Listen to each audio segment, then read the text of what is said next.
Suriye gerçek anlamda Suriyelilerin yönettiği bir yer haline gelene kadar bu gayretlerimizi sürdürecek, Suriye halkının yanında olmaya devam edeceğiz.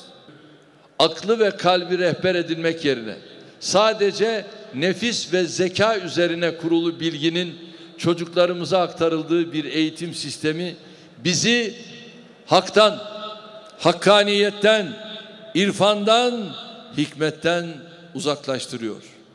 Yönünü geleceğe dönen, maziden atiye köprüler kuran nesiller yetiştirmek için önce aileyi sağlama alacağız. Gündemimizde kadınlarımızın haklarını korumayı vicdanlarda değil, kağıtlarda arayanlara söyleyeceklerimiz var.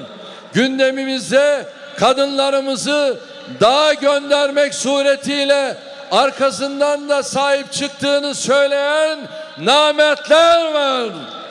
Gündemimizde sırf ülkemizi hedef aldıkları için PKK'dan FETÖ'ye ve hatta DAEŞ'e kadar terör örgütleriyle iş tutanların acizlikleri var.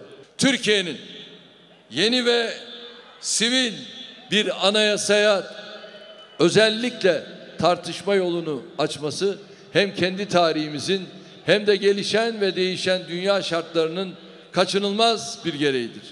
Peki biz nasıl bir anayasa istiyoruz? Bizim baktığımız yerden bu sorunun tek bir cevabı vardır. Milletimiz nasıl bir anayasayla yönetilmek istiyorsa biz de işte öyle bir anayasa istiyoruz. Velhasıl yeni anayasa darbecilerin, vesayetin şu veya bu dengenin değil, doğrudan milletin anayasası olmalı.